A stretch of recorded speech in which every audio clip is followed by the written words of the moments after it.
안녕하세요. 책을 읽어주는 여자 몽실맘 1시 22분에 찾아뵙습니다.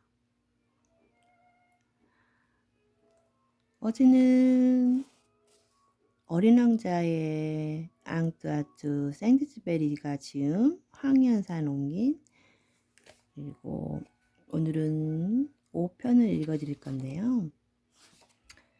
5편까지 스토리를 대략 말씀드리자면,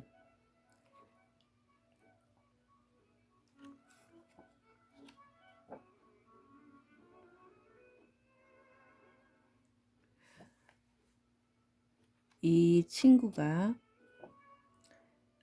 결국은 자그마한 행성 이름이 아주 자그마한 행성 이름이었어요. 거기가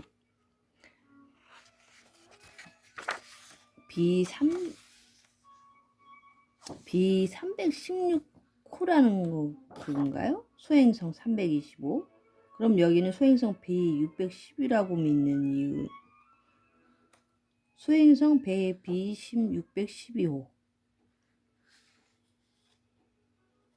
양을 그려달라고 갑자기 이 사람이 비행기를 타다가 어딘가 추락을 한 거예요. 그랬는데 갑자기 어떤 애가 와가지고, 귀여운 애가 와가지고 양을 그려달라는 거예요. 그래서 여러 양을 그려주는데 이건 늙었다, 이거는 너무 뭐하다, 그림이. 그래서 얘는 왜 이렇게 내가 하는데 귀찮게 그러면서 그냥 상자를 그려주고 이렇게 했는데, 상자를 그려주니까 그제서야 얼굴이 환해지면서 이 상자 안에서 풀을 주고 뭘 주면은 많이 있어야 할까, 풀이. 그러면서 걱정하면서 참 이상한 친구를 만났어요. 이게 바로 어린 왕자라는 친구인데, 그래서 넌 어디서 왔냐 하니까 그렇게 소행성 B612에 서 있는 어린 왕자예요. 어린 왕자를 만났어요. 그래서 오늘은 어린 왕자와 재밌는 얘기가 펼쳐질 거랍니다. 어떤 얘기가 펼쳐질까요? 그럼 우리가 어린 왕자를 만나러 가야죠. 만나러 소행성 612호 슝 하고 가볼까요? 소행성 B612호로 슝 왔어요. 5장. 나는 날마다 그의 별이라든지 그 별을 떠나온 이야기라든지 그 여행이라든지 하는 것들에 대해 얼만큼씩 알게 되었다.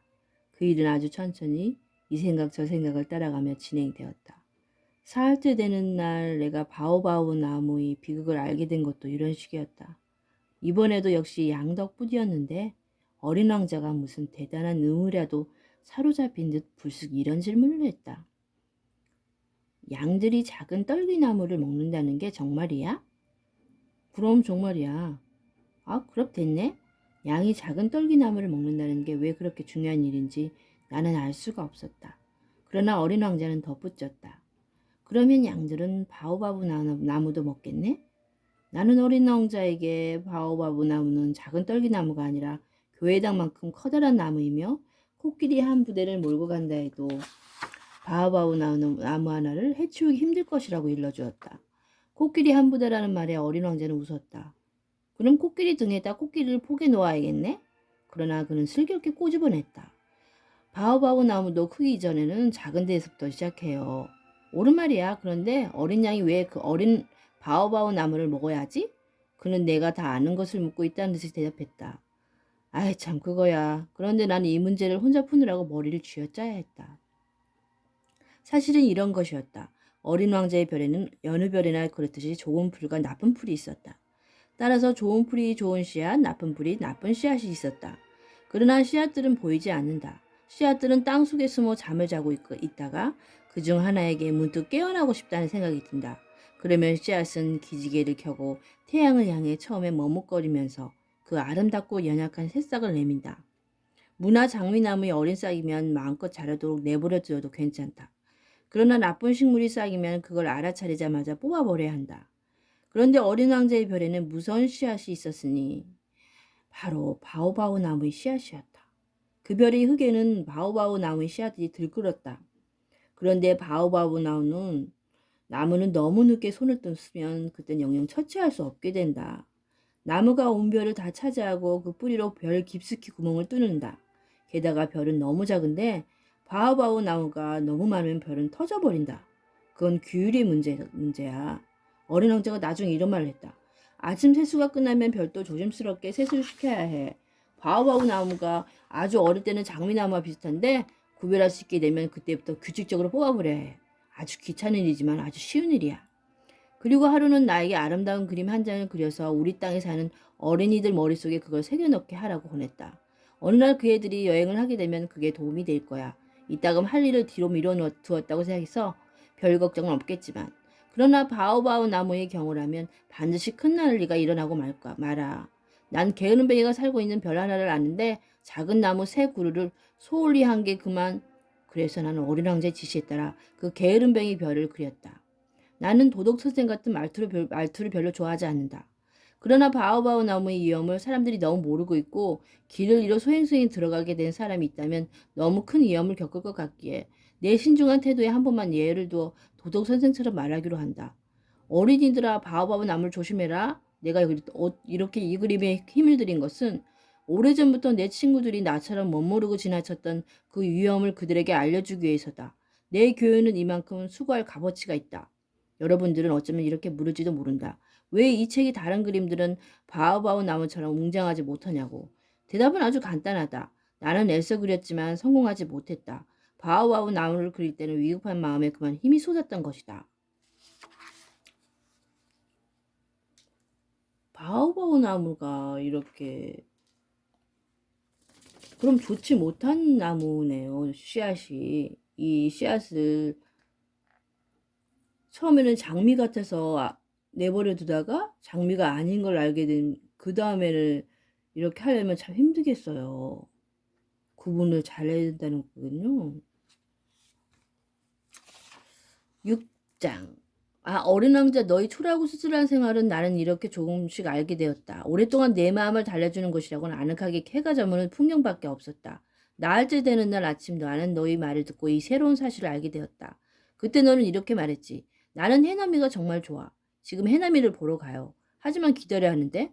기다렸다니 뭘?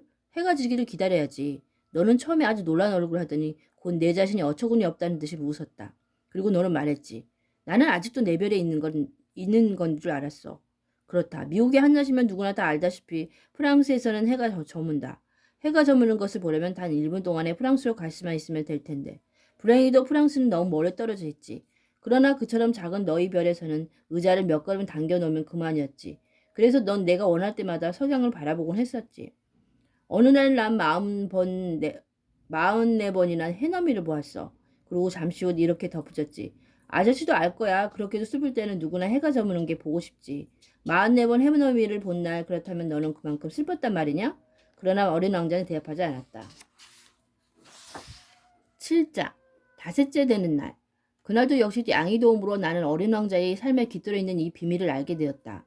오랫동안 말없이 생각해온 의문의 열매를 맺은 듯 갑자기 그는 밑도 끝도 없는 질문을 던졌다.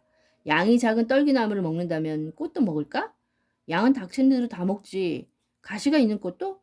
그럼 가시가 있는 꽃도. 그렇다면 가시는 무슨 소용이 있는 거야? 나는 그것을 알 수 없었다. 나는 그때 내 모터에 너무 꽉 조여 있는 볼트를 푸느라 온 정신을 다 쏟고 있었다.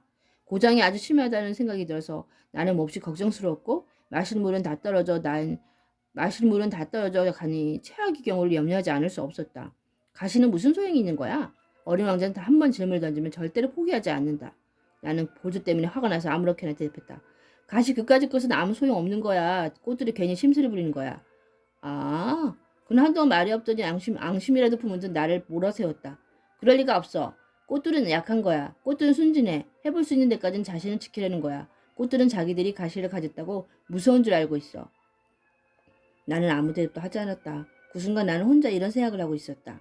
이놈의 볼트가 그래도 안 풀리면 망치로 두들겨 깨트려야지. 어른 왕자가 또다시 내 생각을 흐트려 놓았다. 그래 아저씨는 그렇게 생각하는 거야 꽃들이? 아니야 아니야 난 아무 생각도 없어. 아무렇게나 대답한 거야. 나는 말이야 아주 중요한 일을 하느라고 바쁘단 말이야. 그는 깜짝 놀라 나를 노려보았다. 중요한 일이라고? 그는 손가락에 새까맣게 기름을 묻힌 채 손에 망치를 들고 그에게는 매우 흉측해 보이는 물건에 엎드려 있는 내 모습을 보고 있었다. 아저씨도 어른들 같이 말하네? 그 말에 나는 좀 부끄러웠다. 그러나 그는 매정하게 덧붙였다. 아저씨는 모든 걸 혼동하고 있어. 아저씨는 모든 게 뒤죽박죽이야. 그는 정말 몹시 화가 나 있었다. 금빛 머리카락을 바람 속에 흔들렀다. 내가 아는 별에는 얼굴이 시뻘건 어른이 살고 있어요. 그는 꽃 한 손 향기를 맡은 적도 없고 별 하나 바라본 적도 없고 누구 한 사람 사랑해 본 적도 없어요. 덧셈 밖에는 다른 일을 한 적이 없는 거야. 그러면서 하루 종일 아저씨 같은 말만 되풀이한다고요. 나는 중요한 일을 하는 사람이야. 나는 중요한 일을 하는 사람이야. 그러고는 으스댄다고요. 하지만 그건 사람이 아니야. 그건 버섯이야. 뭐라고? 버섯이야. 어린 왕자는 화가 나서 이제 얼굴이 하얗게 질렸다. 수백만 년 전부터 꽃들은 가시를 만들어 왔어. 수백만 년 전부터 양은 바로 그 꽃들을 먹어왔고 그런데 왜 꽃들이 아무 소용도 없는 가시를 만드느라고 그렇게 고생을 하는지 알아보려는 것이 그래 중요한 일이 아니란 말이야? 양과 꽃들의 전쟁은 중요한 일이 아니란 말이야? 그 뚱뚱하고 시뻘건 어른이 덧셈보다 더 중요하고 진지한 일이 아니란 말이야? 내 별을 떠나서 어디를 가도 찾아볼 수 없는 이 세상에 단 한 송이밖에 없는 내 꽃을 생각해봐. 오늘 아침 조그만 양이 뭣도 모르고 이렇게 단숨에 없애버릴지도 모르는 그 꽃을 내가 사랑한다고 해봐. 그런데 그게 중요한 일이 아니란 말이야? 그는 얼굴이 빨개져가지고 다시 말을 이었다. 수백만이 넘는 별들 속에 그런 종류로는 단 한 송이밖에 없는 꽃을 누군가가 사랑한다면 그 사람은 별들을 바라보기만 해도 행복할 거야. 저 아들 한 어딘가에 내 꽃이 있겠지. 이렇게 행운 혼자 말하겠지. 그런데 양이 그 꽃을 먹어버리면 어떻게 되겠어? 그에겐 모든 별들이 갑자기 꺼져버리는 것 같을 거야. 그래도 그게 중요한 일이 아니란 말이야? 그는 더 말을 잇지 못했다. 그는 갑자기 흐느껴 울기 시작했다. 어둠이 깔려 있었다. 나는 내 연장들을 던져두었다. 나는 망치도 나사도 목마름도 죽음도 안중에 없었다. 어떤 별 어떤 행성 위에 나의 별인 이 지구 위에 내가 달래줘야 할 어린 왕자가 하나 있다. 나는 그를 팔로 감싸 안았다. 그를 조용히 흔들어 달랬다. 나는 그에게 말했다. 내가 사랑하는 꽃은 이제 위험하지 않아. 양이 입에 씌우도록 내가 부리망을 하나 그려줄게. 내 꽃을 위해 내가 갑옷도 하나 그려줄게. 나는 더 이상 무엇을 말해야 할지 도무지 알 수 없었다. 난 내가 아주 서툰 것 같았다. 어떻게 해야 그를 달랠 수 있는지, 어디를 가야 그의 마음을 다시 잡을 수 있는지 나는 알 수 없었다. 눈물이 나라. 그건 그렇게 신비롭다. 8장. 나는 곧 그 꽃을 더 잘 알게 되었다. 어린 왕자의 별에는 전부터 아주 소박한 꽃들이 있었다. 호꽃잎을 한 이 꽃들은 별로 큰 자리를 차지하는 것도 아니었고 누구의 마음을 설레게 하는 것도 아니었다. 하루아침에 풀 속에 나타났다가 저녁이면 조용히 사그라들었는데 그런데 어디서 날아왔는지 알 수 없는 씨앗 하나에서 어느 날 그 꽃이 싹을 텄고 그 어린 왕자는 다른 싹과 닮지 않은 이 어린 나무를 아주 가까이서 살폈다. 어쩌면 새로운 종류의 바오바오 나무인지도 모른다. 그러나 이 어린 나무는 이내에 자라는 것을 멈추고 꽃을 준비하기 시작했다. 어린 왕자는 그 커다랗게 자리 잡는 꽃망울을 지켜보며 그 어떤 기적이 나타나려고 생각했다. 그러나 꽃은 초록이 방에 숨어 계속 아름다움을 가꾸고 있었다. 정성 들여 색깔을 꼭 골랐다. 꽃은 천천히 옷을 입고 한 꽃잎을 하나하나 가다듬었다. 그 꽃은 개안개비처럼 아무렇게나 차리고 나타나려 하지 않았다. 아름다운 빛이 흘러넘칠 때에야 나타나고 싶어 했다. 그렇다. 정말 멋쟁이 꽃이었다. 신비로운 화장은 그래서 몇 날 며칠이 걸렸다. 드디어 어느 날 아침 바로 해가 뜨는 시각에 그 꽃은 제 모습을 드러냈다. 그리고 그 꽃은 아주 꼼꼼하게 화장을 했으면서도 하품을 하며 이렇게 말했다. 전 이제 겨우 일어났어요. 미안해요. 아직 머리도 온통 헝클어져 있고. 그러나 어린 왕자는 감탄을 누릴 수가 없었다. 참 아름다워요. 그렇죠. 꽃이 나지막히 대답했다. 그리고 저는 혜님과 함께 태어났어요. 어린 왕자는 그 꽃이 별로 겸손하지 못하다는 걸 알아차렸다. 그러나 그만큼 마음을 설레게 하는 꽃이 아닌가? 꽃은 이내 말을 이었다. 지금쯤 아침 식사 시간이 아닐까요? 친절을 베풀어서 제 생각을 좀 해주시겠어요? 그 말에 어린 왕자는 어쩔 줄을 모르며 시원한 물이 담긴 물뿌리개를 찾아다가 꽃의 시중을 들었다. 그 꽃은 이렇게 좀 심술궂은 형용심으로 그를 금방 괴롭혔다. 예를 들어 어느 날은 자기 가시넷을 보이며 어린 왕자에게 이런 말을 했다. 호랑이들이 발톱을 세우고 덤벼들지도 몰라요. 이별에는 호랑이가 없어요. 그리고 호랑이 풀 같은 것은 먹지 않아요. 어린 왕자 반박했다. 전 풀이 아니에요. 꽃이 나직하게 대답했다. 미안해요. 호랑이 따위 무서울 게 없지만 그래도 바람은 끔찍해. 바람막이 같은 건 없나요? 바람이 끔찍하다고? 그렇다면 식물로서는 참 안 됐구나. 어린 왕자는 예사롭게 생각하지 않았다. 이 꽃은 정말 까다롭구나. 저녁엔 유리덮개를 씌워줘요. 당신 별은 아주 춥네요. 설비가 엉망이고 제가 떠나온 것은. 그러나 꽃은 거기서 말을 그쳤다. 꽃은 시 형식으로 이곳에 왔으니 다른 세계를 결코 알 턱이 없는 것이다. 그런 순진한 거짓말 꾸미다가 들킨 게 부끄러워서 꽃은 잘못을 어린 왕자에게 뒤집어 씌우려고 두세 번 기침을 했다. 바람막이는요? 막 찾으러 가려는데 당신이 말을 하기에. 그러자 꽃은 어찌됐든 어린 왕자를 후회하도록 만들려고 억지 기침을 했다. 이렇게 해서 어린 왕자는 그의 사랑에서 우러나온 착한 마음에도 불구하고 그 꽃을 곧 의심하게 되었다. 별것도 아닌 말을 심각하게 생각했고 그래서 아주 불행하게 되었다. 꽃이 말을 듣는 게 아니었어. 어느 날 그는 내게 속마음을 털어놓았다. 꽃들이 말을 들어서는 안 돼. 그저 바라보고 향기를 맡아야지. 내 꽃은 내 별을 향기롭게 해줬는데 나는 그걸 즐길 줄 몰랐어. 나를 그렇게 화나게 했던 그 발톱 이야기가 내 마음을 푸근하게 할 수도 있었는데. 그는 계속해서 자기 속마음을 이야기했다. 그때 난 아무것도 알지 못한 거야. 말이 아니라 행동으로 그 꽃을 판단했어야 했는데. 그 꽃은 나를 향기롭게 해주고 내 마음을 밝게 해주었어. 거기서 도망쳐 나오는 것이 아니었는데. 그 어설픈 거짓말 뒤에 따뜻한 마음이 숨어있는 걸 눈치챘어야 했는데. 꽃들은 정말 모순 덩어리야. 하지만 난 꽃을 사랑하기 너무 어렸어. 9장. 나는 그가 철새들이 이동을 이용해서 그의 별을 빠져나왔으리라 생각한다. 떠나는 날 아침 그는 별을 깨끗이 정돈했다. 그는 한라산을 정성 들여 청소했다. 그에겐 한라산이 둘리는데 그것들은 아침밥을 태우는데 꼭 알맞았다. 사하산도 하나 있었다. 그러나 그의 말처럼 어떻게 될지 누가 알아. 그래서 그는 사하산도 똑같이 청소했다. 청소만 잘해주면 화산들은 서서히 규칙적으로 불타올라 폭발하는 일이 없다. 화산 폭발은 굴뚝의 화재와 같은 것이다. 물론 지구에 사는 우리들은 너무 작아 화산을 청소할 수 없다. 그래서 우리들은 화산 폭발 때문에 아주 자주 곤란한 일을 겪게 되는 것이다. 어린 왕자는 좀 쓸쓸한 마음으로 최근에 도단한 바오바브 나무의 싹들도 뽑았다. 그는 다시 돌아오게 되지 않으리라 생각하고 있었다. 그러나 손에 익은 그 모든 일들이 그날 아침엔 유난히도 다정하게 느껴졌다. 그리고 마지막으로 꽃에 물을 주고 유리 덮개를 씌워줄 채비를 할 때 그만 울고 싶었다. 잘 있어. 그는 꽃에게 말했다. 그러나 꽃은 대답이 없었다. 잘 있어. 그는 되풀이했다. 꽃은 기침을 했다. 그러나 감기 때문이 아니었다. 내가 바보였어. 이유고 꽃이 말했다. 용서해줘. 부디 행복하게 지내. 그는 꽃이 비난을 퍼붓지 않은 것을 보고 놀랐다. 유리덮개를 쳐들고 그는 멍청이 서 있었다. 이렇게 잔잔하고 다정하다니 도무지 이해할 수 없었다. 그래, 난 너를 사랑해. 꽃이 말했다. 넌 그걸 알아차리지 못했어. 내 잘못이지. 그런 건 아무래도 좋아. 하지만 너도 나만큼 바보였어. 부디 행복하게 지내.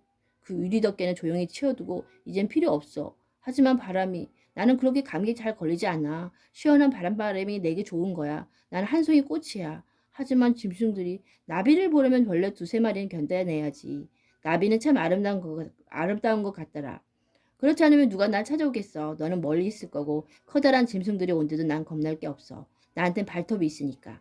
그러면서 그녀는 순진하게 가시네개를 내보였다. 그리고 덧붙였다. 그렇게 꾸물거리지 마. 자꾸 마음이 쓰여. 벌써 떠나기로 결심했잖아. 어서 가. 꽃은 우는 모습을 보이고 싶지 않았던 것이다. 그렇게도 오만한 꽃이었다.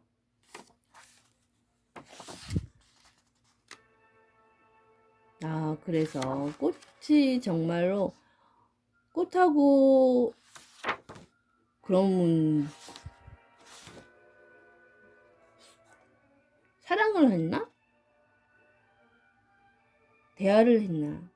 이런 대화를 한다는 자체가 참 어찌 보면 너무도 사랑스럽지 않아요? 어린 왕자가?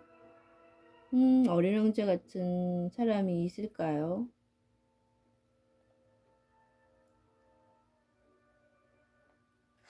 참 좋아요. 그러면 오늘은 9편까지만 하고요. 10편은 내일 오든가 아니면은 시간이 되면 다시 올게요.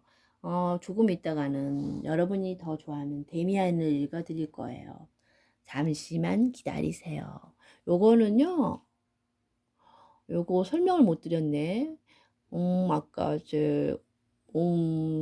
음식물 쓰레기를 버리다가 이렇게 쓰레기를 이렇게 버리려고 하는데 누가 이걸 눈에 띄게 이렇게 버려놨더라고요. 이거 전구만 끼우면 이렇게 반짝반짝 빛나는데 뭐가 문제였지? 제가 주워왔어요. 이런 득템도 있답니다. 이쁘죠? 크리스마스 날에 딱이에요. 선물인가? 감사합니다, 하느님. 그럼 오늘 하루도 잠시만 기다려 주세요. 안녕.